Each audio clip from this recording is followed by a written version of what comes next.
Welcome back to Diplomacy and Discourse, where we cut through partisan noise and try to find clarity in chaos. Last week, we examined the political weaponization of tragedy in the wake of Charlie Kirk's death. Today, we're continuing that theme, but through a very different lens. The story of Iryna Zarutska, a 23-year-old Ukrainian refugee murdered in Charlotte, North Carolina, has taken communities far beyond the city itself. It is a story not just about crime, but about systems, mental health, transit safety, judicial processes, failing at every stage. It's a story about how politicians, on all sides, rush to claim the narrative of tragedy. And it's about us, society, being caught in the middle, grieving, outraged, but often left without real reform. So as always, we'll explore what happened. Why did the system fail? Who is using this tragedy for political ends? And what lessons, if any, can be drawn from this for the wider discourse? Before we discuss failures, let's honor Iryna herself. She fled Ukraine in 2022, after Russia's invasion, arriving in America with her mother and siblings. Friends describe her as joyful, vibrant, an artist who loved animals, cultures, and laughter. She worked at a Charlotte pizzeria, took English classes, and was, like so many immigrants before her, slowly weaving herself into a new community. Her uncle told Good Morning America, quote, "Iryna was the glue of the family," end quote. She left a war zone in search of safety and found death on a public train in America. That contrast is unbearable, to escape bombs in Kiev only to face violence in Charlotte. On August 22nd, 2025, at a Lynx Blue Line station in Charlotte, Iryna was riding the train home after work. The accused assailant, 34-year-old DeCarlos Brown Jr., stabbed her multiple times. She collapsed and died on that train, and passengers didn't do much to help. Brown has since been charged with first-degree murder and federal crimes tied to violence on public transit. His background? Troubling. Over a dozen prior arrests since 2007, convictions for armed robbery and other violent crimes, a documented history of mental illness, including schizophrenia, and multiple calls to 911 alleging paranoid delusions. So here's the fundamental question: how was he free? Let's pause over the phrase, "the system failed her," because the system here is not one monolithic thing. It is a tangle of overlapping policies, institutions, and blind spots. And when all of them fail simultaneously, ordinary people like Iryna, pay the ultimate price. The first is the criminal justice dimension. The suspect, DeCarlos Brown Jr., had been through the revolving door of North Carolina courts for more than a decade, over 14 prior arrests, convictions for armed robbery, larceny, breaking and entering. He served 8 years for armed robbery with a dangerous weapon, and yet, just months before the killing, he was released on nothing more than a written promise to appear after misusing 911 during an episode of psychosis. That promise wasn't upheld by him, and no structure upheld it for him. This exposes a truth we've wrestled with before on this podcast. Bail systems skew between two extremes. On one side, there's the push for bail reform, arguing cash bonds punish the poor. On the other, prosecutors and lawmakers who argue that leniency releases violent offenders back into communities. The Zarutska case sits squarely on that tension. Should judges have had discretion to hold Brown pending psychiatric assessment? Or would activists denounce that as discriminatory incarceration of the mentally ill? Both positions hold moral weight, but the pendulum, in this case, swung toward release. And that decision intersected with another fracture. 2. Mental health vacuum. Here is where the American system reveals itself. For decades, states curtailed psychiatric hospital capacity under the banner of community care. Yet the funding, staffing, and follow-through for community care rarely materialized. North Carolina is no outlier. By 2024, the average wait for a psychiatric bed in the state was over 2 weeks. Imagine being a mother, as Brown's own mother did, begging courts and clinics to commit a man you know is dangerously unwell, only to be told beds are gone, or his behavior doesn't yet hit the dangerous enough threshold. So here's the tragic irony. The legal standard for commitment is often, quote, has to pose a clear and imminent danger, end quote. But by the time the law recognizes that danger, the danger has already unfolded, sometimes fatally. This cycle repeats nationwide. Untreated schizophrenia, cyclical arrests, erratic release dates, families powerless. In Charlotte, in August, this didn't just create instability. It aligned directly with Iryna's presence in that train car. And number 3, transit safety and a thin line of trust. Public transit is supposed to embody trust. You step onto a bus or train believing the environment is at least minimally safe.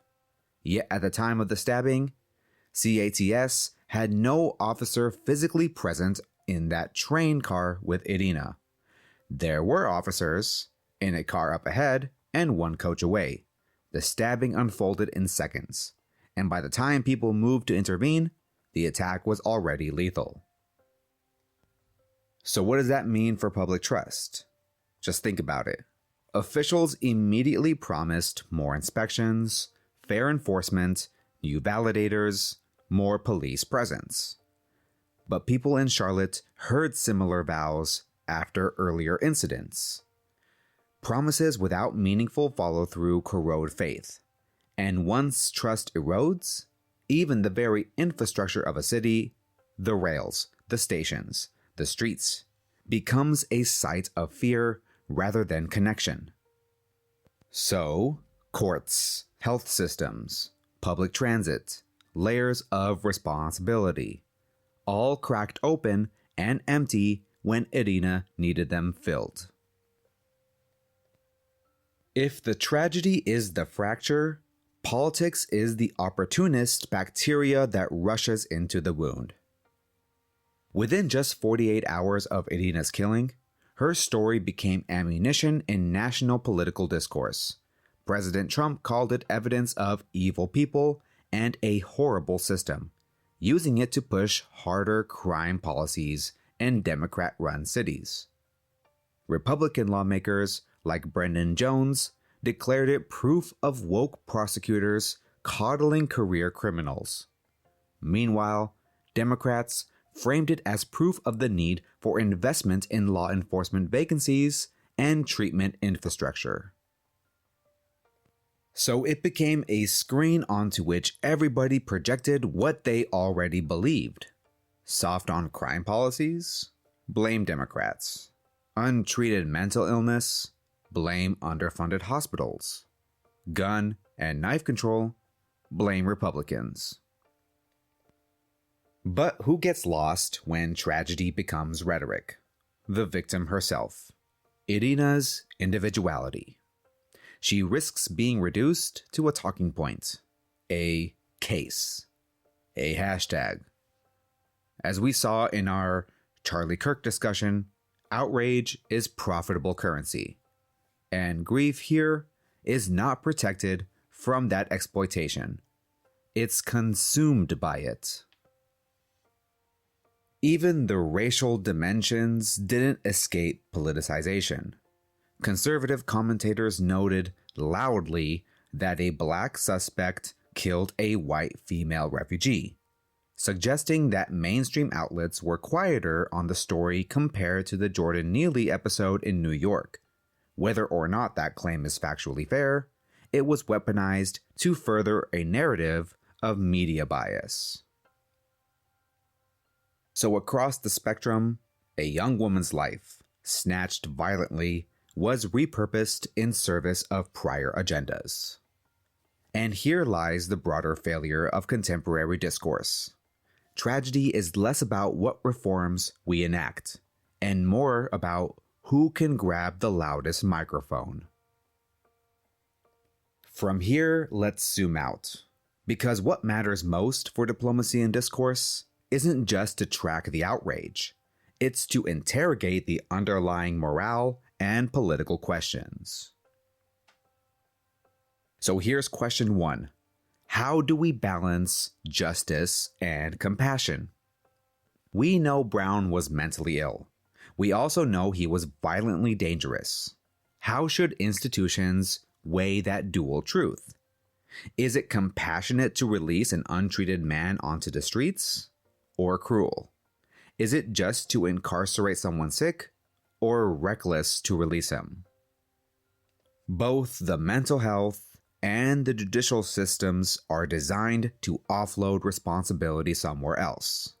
In practice, that means nobody holds that accountability squarely. Question 2. Is America fundamentally unsafe? Iryna left a literal war zone, and yet her final moments remind us that America is not immune to violence or terror. The narrative of being safer here broke on that train floor. What does that mean for immigrants watching abroad? For refugees weighing America as their destination? The symbol of safety cracked in public view. Question 3. The weight of race and media narratives. Many of you wrote in after our last episode challenging the mainstream coverage of Kirk's death and its political framing. Now we see similar claims, raised from the right, about differences in attention to Iryna's case. Whatever side you're on, the point remains. When the racial identity of a case shifts, so too does how it is broadcast, politicized, or ignored. That perception feeds distrust of media institutions that society relies upon for shared truth. Lastly, question 4, is reform even possible in a climate of outrage? That's maybe the hardest, because after the candlelight vigils fade, after the press conferences conclude, and after cable news faces pivot to the next scandal, what remains?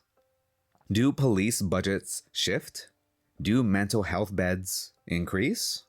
Does bail law tangibly change? Or do we simply move on, awaiting the next tragedy to repeat the cycle?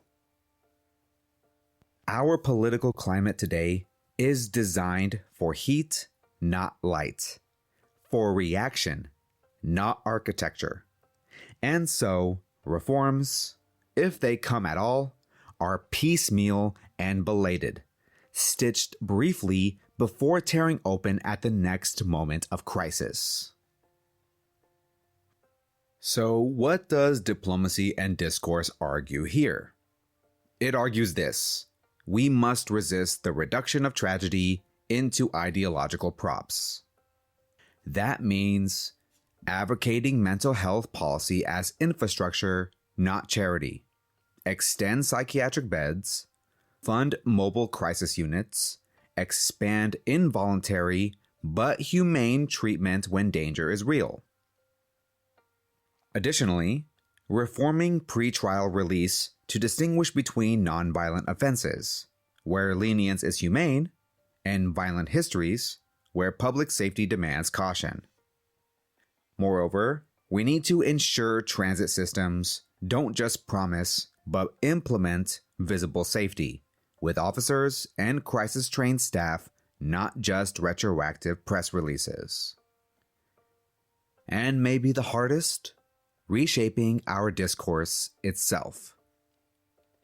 When a death occurs, ask not, how did this confirm my politics? But, what system failed here, and how do we fix it?